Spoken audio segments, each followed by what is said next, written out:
జోహార్ తెలంగాణ విద్యార్థి అమర వీరులకు.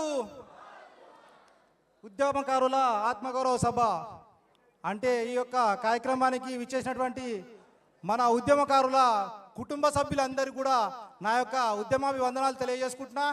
ఇంతటి మంచి కార్యక్రమాన్ని తెలంగాణ జాగృతి అధ్యక్షురాలు కవితక్క గారు మనందరి ఉద్యమకారుల కోసము ఈ యొక్క సభను ఏర్పాటు చేసినందుకు వారికి ప్రత్యేకంగా నా యొక్క పదాభివందనాలు తెలియజేసుకుంటున్నాక,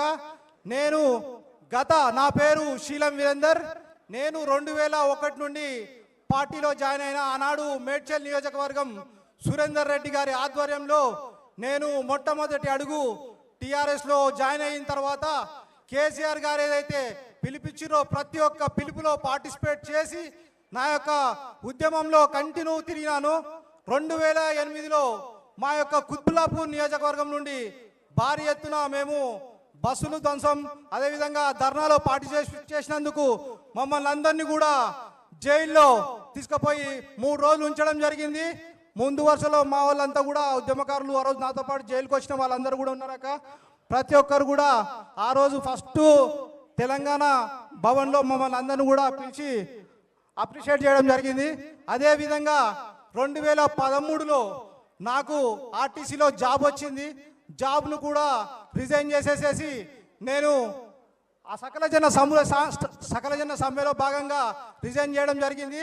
2014లో తెలంగాణ రాష్ట్రం ఏర్పడ్డ తర్వాత అందరం కూడా చాలా సంతోషంగా తెలంగాణ రాష్ట్రం వస్తుందో రాదో అన్న తరుణంలో మనం అందరం కూడా వచ్చింది కాబట్టి చాలా సంతోషంగా ఫీల్ అయ్యాక ఆ యొక్క క్షణం చాలా ఆశ్చర్యంగా అందరం కూడా విస్మరింపోయినాం.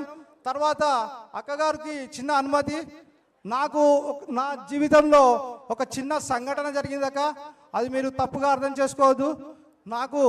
నేను 2014 అయిపోయిన తర్వాత 2015లో నాయన్ నరసింహారెడ్డి గారిని పెద్ద మనిషిని తీసుకొని మాకు కొంతమంది ఉద్యమకారులను తీసుకొని పెద్ద సార్ దగ్గరికి వెళ్ళడం జరిగిన తర్వాత ఏంది నర్సన్న ఇటు వచ్చిన ఏంటి సంగతి అంటే, మనోళ్ళు పిల్లలందరూ కూడా ఫస్ట్ నుండి ఉద్యమంలో పనిచేసిర్రు, వాళ్ళు కొంతమందికి double bedroom ration shop plus కొన్ని నామినేటెడ్ పోస్టులు అదేవిధంగా రానున్న జిహెచ్ఎంసీ ఎలక్షన్స్లో టికెట్ల కోసం అని చెప్పేసి రావడం జరిగిందని పెద్ద మనిషికి చెప్పడం జరిగింది. పెద్ద సార్ ఆ రోజు మీరందరూ దేనికోసం కొట్లాడిరా అని అన్నాడు. అంటే తెలంగాణ కోసం కొట్లాడినాం కదా సార్ అని చెప్పి గర్వంగా చెప్పిన తర్వాత తెలంగాణ వచ్చింది కదా మీ లొల్లేది మరి ఇంకా అని చెప్పడం జరిగింది. అందరం కూడా మేము ఆ యొక్క షాక్లో ఉండిపోయి ఏం మాట్లాడాలనో తెలియలేకపోయింది. అది ఎక్కువసేపు ఆనాడు మనది ఉద్యమ పార్టీ, ఈరోజు మనది రాజకీయ పార్టీ. ఇందులో అందరూ ఇప్పుడు కావాలి మనకు. ఆనాడు ఉద్యమం చేశాం కాబట్టి ఉద్యమ పార్టీ, ఈరోజు రాజకీయ పార్టీ అంటే మేము చేసిందంతా వేస్టేనా అన్నట్టు మేము విస్మయానికి గురైపోయి షాక్లోనే ఉండిపోయాము.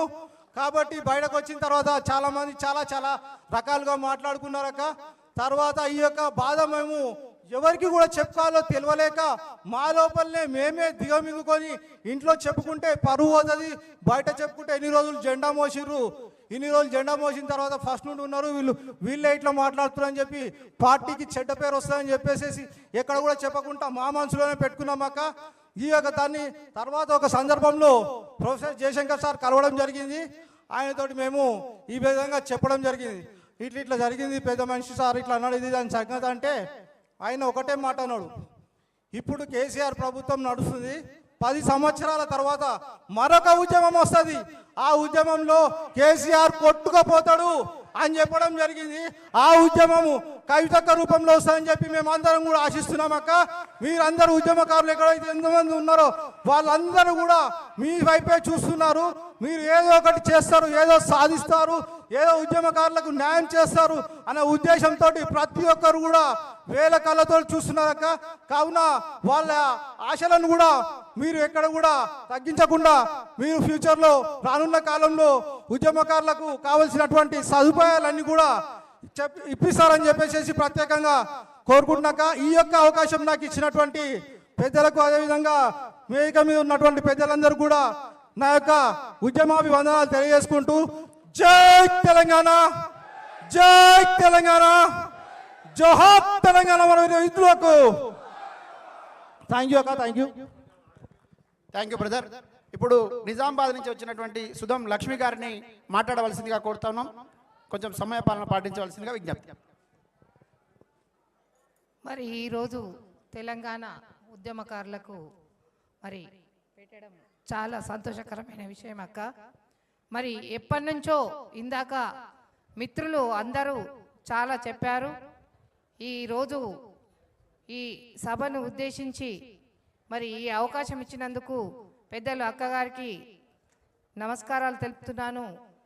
మిత్రులు అన్నదమ్ములకు కూడా మరి ప్రెస్ మిత్రులకు కూడా నమస్కారాలు తెలుపుతూ మరి ఇంత చక్కటి అవకాశం రావడం కూడా చాలా సంతోషం అక్క. మేము 2001 నుంచి ఉద్యమం ఏ పిలుపునిస్తే ఆ పిలుపు చేశాం. నిజామాబాద్లో ఒక ఊపు కాదు, ఒక రూపు కాదు, ఒక తెలుపు కాదు అన్నట్టుగా ఒక చంద్రబాబు నాయుడు వస్తే టమాటాలతో కొట్టి జైలు పాలయ్యాం. కిరణ్ కుమార్ రెడ్డి వస్తే ప్లకార్డులు పట్టుకొని టౌన్లకు వెళ్ళాం. జగన్ వస్తే కోడిగుడ్లు కొట్టి టౌన్లకు వెళ్ళాం. అంటే ఒక్క కేసు కాలేదు మా మీద, 12 కేసులు అన్నట్టుగా పెట్టారు. మన తెలంగాణ వచ్చినాకనే కేసులన్నీ విడిపోవడం జరిగింది. మరి మహిళా జేఏసీ అంటే నిజామాబాద్లోనే ఫామ్ చేశారు. అది మహిళా జేఏసీ చైర్మన్గా కూడా నాకు ఇచ్చారు. అందులో శ్రీవాణి అక్క ఆల్ పార్టీసు అందరము ఏ పార్టీ అనకుండా అందరు పార్టీలు మిక్స్ కలిసి మహిళా జేఏసీగా చేయడం జరిగింది. ఏ పిలుపునిస్తే తెలంగాణ నుంచి ఆ పిలుపుకు మేము ముందుండి మరి చేసేవాళ్ళము. అక్కడ మధు యాషిక్ ఎంపీ గారు ఉంటే ఒక ఉరికిపించినాం. ఎందుకంటే ఆయనకు ఒక చీరే గాజులు పట్టుకొని ఉరికితే ఆయన ఒక ఉరికిండు. అట్లాంటి ఉద్యమంలో చాలా కష్టపడి పనిచేశామక్క.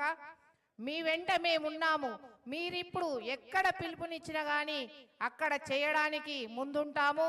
ఎందుకంటే మీతోనే మా బలము.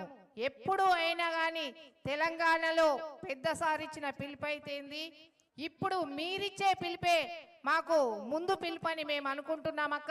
ఇక్కడ ఉన్న ఉద్యమకారులు అక్క చెల్లెళ్ళు అన్నదమ్ములు అందరూ ఎదురు చూస్తున్నారు. వచ్చే సీఎం మన అక్క కవితక్కనే అని మరీ మనం కోరుకునేది.